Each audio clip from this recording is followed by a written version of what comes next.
I have never in my life been suicidal.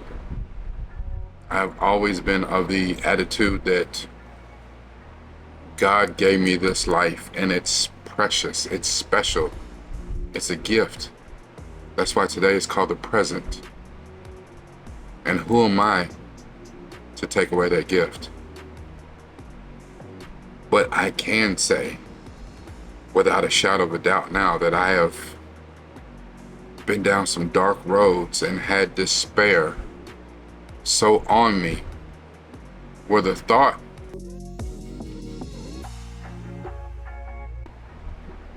hello Governor, it's Rakai Steed, Newfoundlandville, and I'm going to talk about The Bear, the penultimate and the finale, Season 4, Episode 9 and 10, Tonnato and Goodbye. I'm going to dive into the coping mechanism that's both deeply tempting and super complex. And that's the impulse to disappear.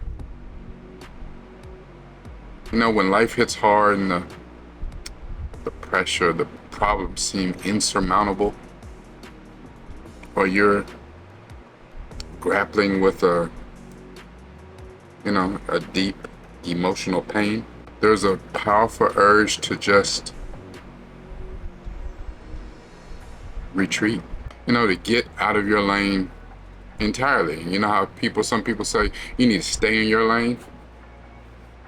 When you have that type of hurt on you, sometimes you're just like, okay, I'm just going to get out of my lane. Because you're convinced that if you pull back, if you just shrink away and deal with things in your way and your time in isolation, that you can somehow start your healing journey by being away from it. I mean, we have plenty of examples of it. People dealing with things, they need to go to rehab or they need to go to a facility to get their mind right. And I get it. Sometimes it is easier in those situations. But what's the truth about healing in absence? Can you truly fix yourself in a void? What happens to you when the very space that you seek to heal in becomes another form of isolation? Now, as we close out the season, we're going to see several of our characters really, we've come to the brink now. They're going to be struggling with their burdens. And some will inevitably be attempting to find some solace or resolution by withdrawing. So, you need to be ready to challenge your own instincts about disappearing and understand that the vital difference between a healthy space and unhealthy avoidance, and also discover that the true path to healing requires patience, presence, even when it feels the hardest. Let me tell you a little story of the luxury of being able to disappear. How wonderful it must be. I don't know anything about that shit. The thing is, we've all had tough times, and I have had instances where you get kicked out of a business, lose your job, lose a friendship, lose a marriage. And in all of those instances, you just want to shrink, go away, learn to deal with it. I have never in my life been suicidal. I've always been of the attitude that God gave me this life and it's precious, it's special, it's a gift. That's why today is called the present. And who am I to take away that gift? But I can say, without a shadow of a doubt now, that I have been down some dark roads and had despair so on me, where the thought popped out there. I was like, you know what, but that's one of those things. I also wholeheartedly 100% believe that if you unalive yourself, You will not go to the upper room. You are going downstairs and pack light because it's going to be hot. And that ain't me. I can't do it. Cannot do it. I've told everybody I know, everybody knows me, listen, if they ever tell you that I unalived myself, I don't give a shit who you call. Call them people from Criminal Minds, call CSI, NCIS, call Sherlock. I don't give a shit who you call. Somebody lying. No, I didn't. I don't give a shit what it looked like. I don't care. No, I didn't. I'm not going to hell for nobody. Best believe. But I do understand how people can get that dark and they just want the pain to go away. Especially when you don't have the option of shrinking away. It would be nice to go somewhere and collect your thoughts and figure out your next move, but a lot of times you don't have that luxury.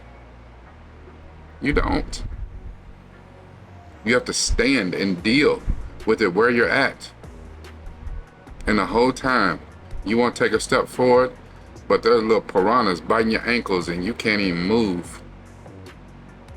And you feel yourself falling backwards, getting attacked more. It happens. And sometimes you get to that space where all you want to do is heal. But the thing you have to remember is not everybody's healing in your speed. Because the thing is, somebody may have came to you when they were trying to heal, trying to get better, and you weren't ready to heal in their speed. You weren't ready to hear that shit. I'm guilty of it.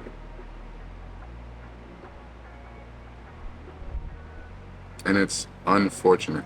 You know, it's easy sometimes when you get into a rut and you seek out things to help you cope with or forget about that rut. That's why a lot of people turn to substance abuse or some sort of vice. And you know, I'm an advocate for mental health and therapy, but that might not be your thing.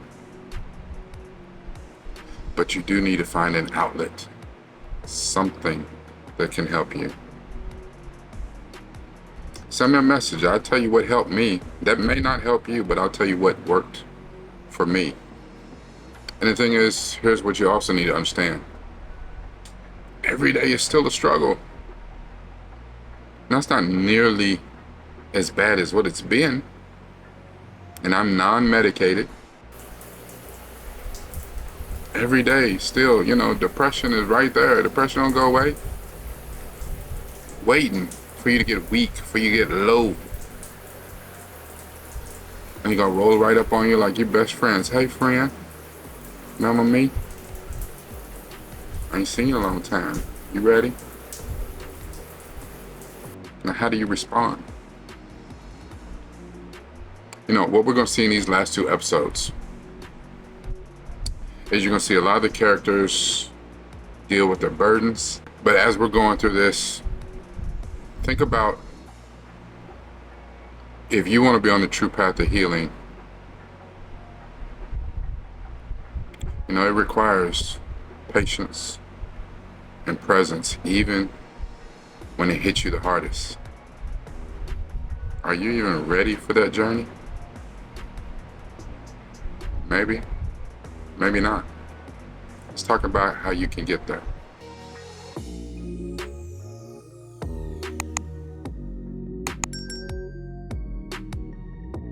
Hello, Governor. It's Rakai Steed, new from the Ville.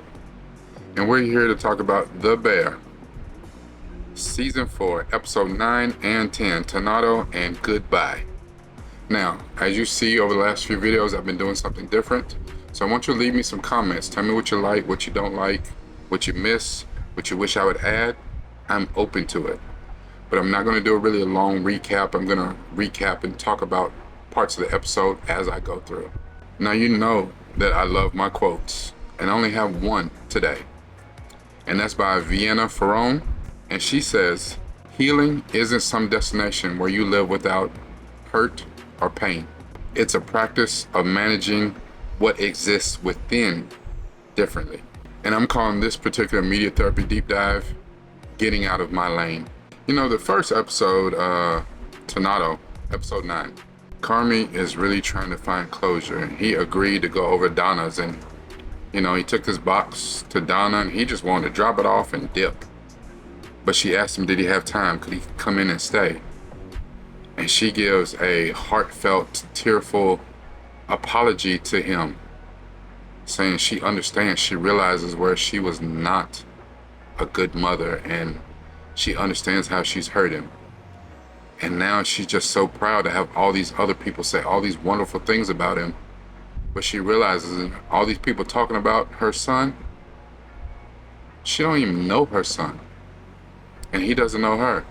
She's been sober for over a year, trying to get her life back, just to get to the point to have this conversation with Carmi, to ask him, can I be a part of your life? She wants to know him. Now, the thing about that is, he is by no means under no obligation to be like, yes, this is what I've always waited for. Come to me, mama. He heard her out. And while he's on his similar healing journey, maybe that is what he needed to hear, what he wanted to hear, that closure. Because the thing is, with the closure, it doesn't mean that you go back to the relationships you had. Obviously, it was awful. I'm gonna go back to that shit. But if we close it off, then today we can move forward with something new. And Carmi does the best thing that he can do. You want to know me, mama?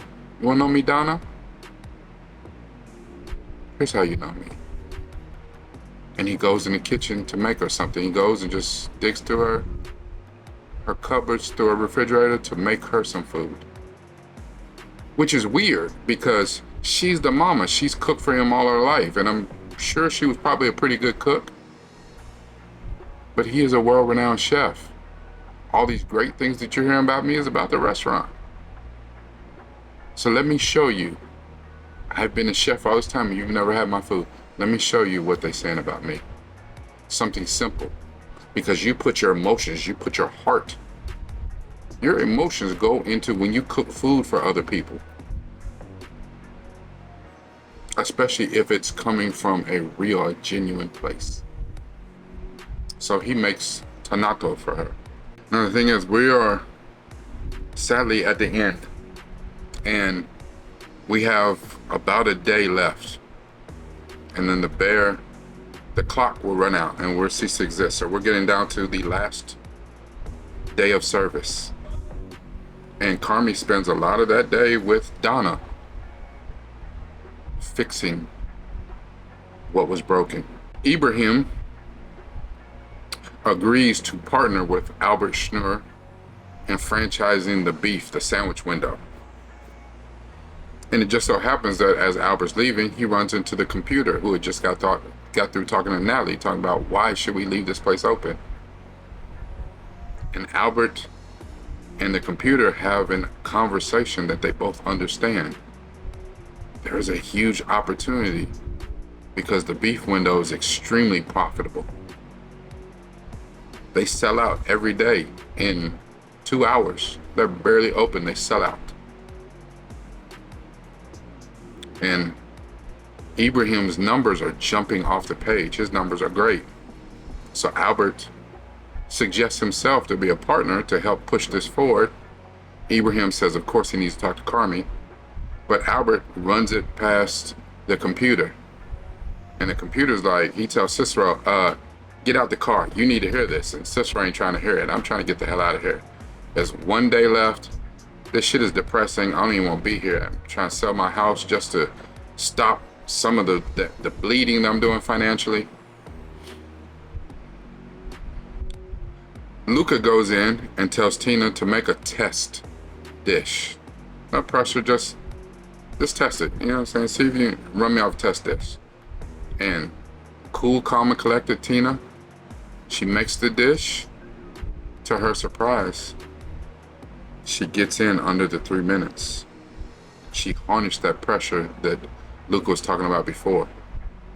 It's a great achievement, and you see everything for the bear going in the proper direction. Natalie receives a call from the Food and Wine magazine. And it turns out it looks like the critic, the reviewer who was in earlier when they did Richie, I want to say that was episode 3, where they did something really special for a family that came in, and they said they want to see Chicago in the winter, but they were there in like July or something. So he got a machine and made it snow just for them, and made the experience of coming to the Bear just the best. And the reviewer saw that. But what he wrote was that one of the best new up-and-coming chefs in the entire country was Marcus. That the pastry chef was phenomenal. Now that's big for the restaurant, because that means people be coming in, but that means, you know, luckily he's got some firepower. But then again, what does that mean? Because we have less than a day left. Also, we find out in this episode that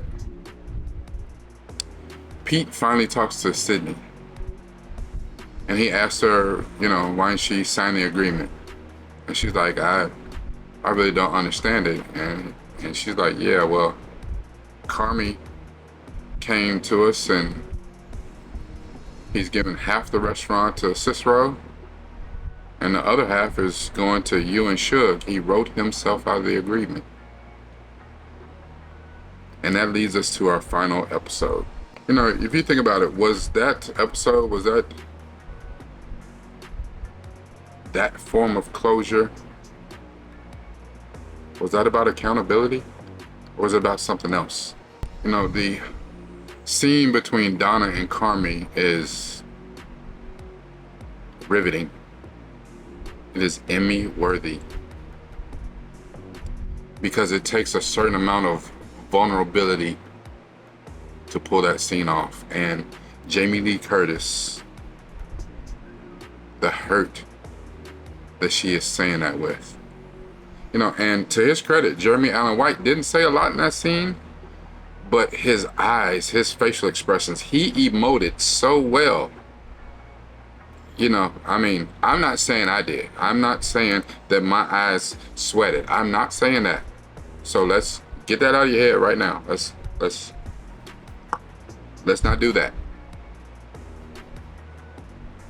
But if they did, so what? But I'm not saying that they did. But if they did, so. Anyway, we go to the last episode, Goodbye.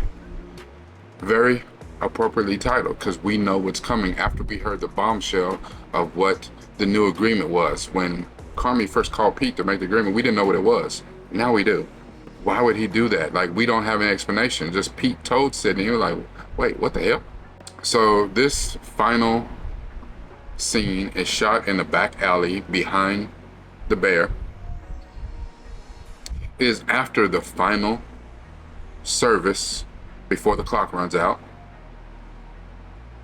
And Sydney's out there smoking. She don't even smoke, but she's out there trying to smoke a cigarette because she's stressed. Her anxiety is through the roof. Carmi comes out to talk to her. It does not go well. And I know in Carmi's mind, he's doing such a good job. He patched up things with Claire, and they're now talking to each other now on a regular basis. He patched up things with his mama. You know how long that trauma been going on with his mama, Donna? A long time. So now he's got this thing. He thought that he was good with Sydney, but their conversation goes completely left, almost right off the bat. And remember how we talked about earlier about the purpose of communication? Their communication, they're not saying what needs to be said. So they're so emotional, they can't have a real conversation. So they end up loud talking and shouting at each other. And they're not understanding because all they're doing is waiting to rebuttal. I don't hear what you said. I have my rebuttal already read, because that's not what I feel. That's not what I thought that you said. So I'm not hearing you tell me what you actually said or what you meant, what you said. I don't care what you meant or what you actually said. I'm gonna tell you how that made me feel, and we're gonna go from that. Now, whether it's driven from self-preservation or kind of this preserved toxicity, Sid and Carmi go off the deep end. It even comes up. Carmi brings up that he knew, and we saw in one of the early episodes that Adam Shapiro called him. So Carmi knew that she was leaving to go to Shapiro's. And I guess that hurt Carmi a little bit, but he gets it. Why stay? He knows that he caused the problems. It was hubris. It was this thing of challenging himself. But whatever reason he had, he made it a chaotic, very toxic workplace situation for everyone else. And not only that, the pure business of it, he ran the place into the ground in record time. And it could have been great. And Carmi says to her, because Sydney also has this imposter syndrome thing going on. She knows she's good, but she doesn't really know. And that was one of the things why she, again, couldn't really step out with Adam Shapiro.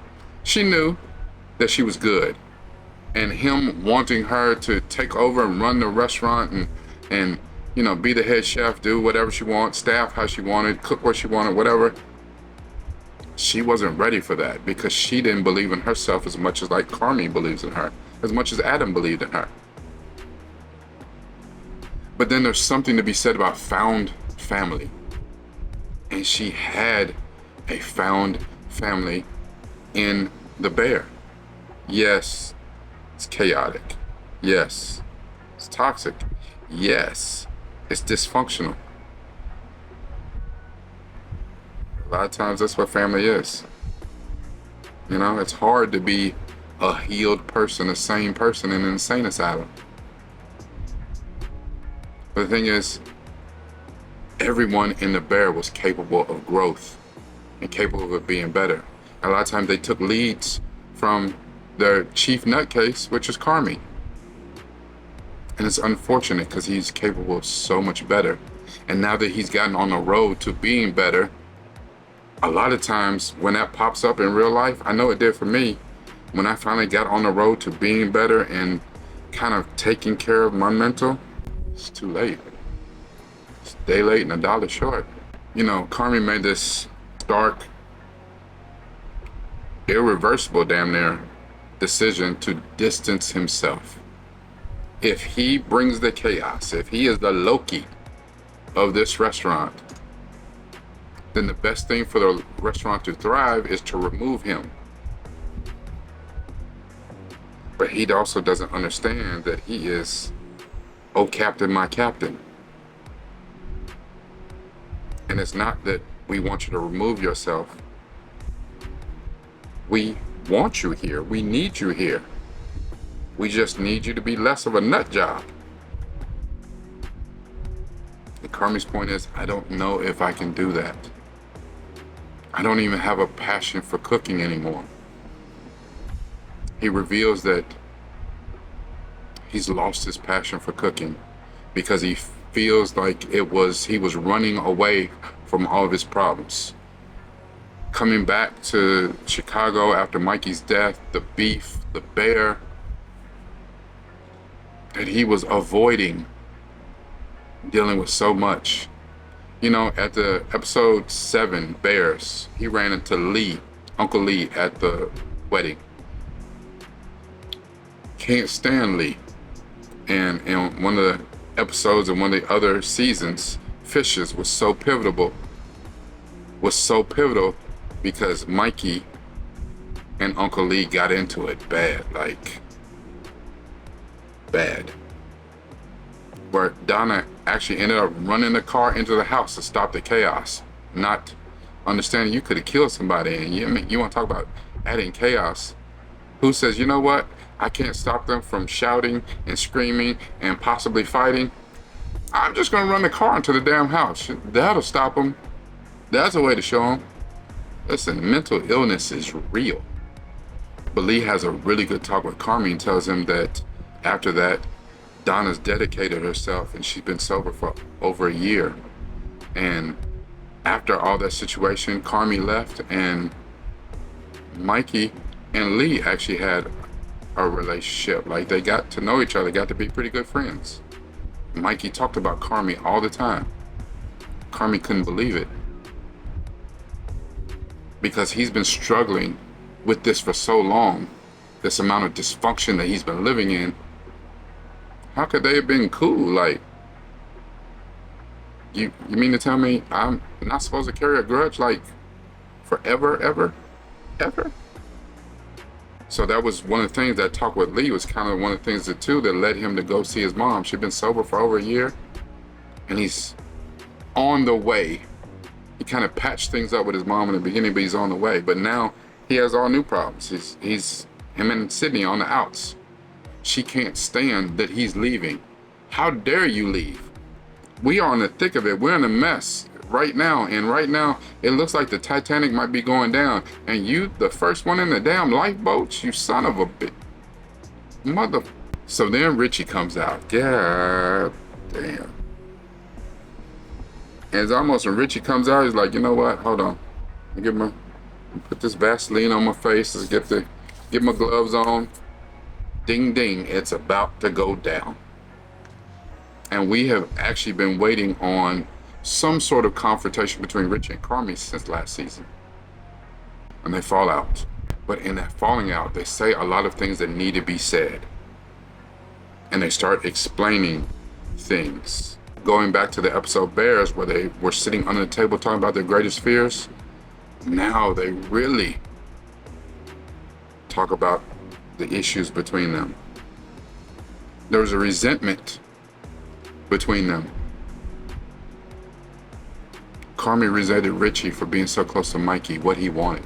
He was not close to his own brother in the way that Richie was. And he felt odd man out with his brother, who he loved and revered dearly. Richie had this resentment towards Carmi, that in the midst of all these problems and troubles, he got to just run off and leave. And then he had this resentment towards himself. He knew Mikey was sick in the head, and he tried to get Mikey some help, and he just figured that, Mikey would get better, and he never did. And he hates himself for that, because he figures if he was able to say something, even if he wasn't able to say something, then maybe if Carmi was there, Carmi would have been able to say something to pull Mikey out of it, and Mikey would still be with us. That's a lot of shit to unpack on each other. But it had to be said. The thing is, with Carmi choosing to leave, there is a psychological weight that comes from severing contact, because you need these vital human connections. And the question is asked,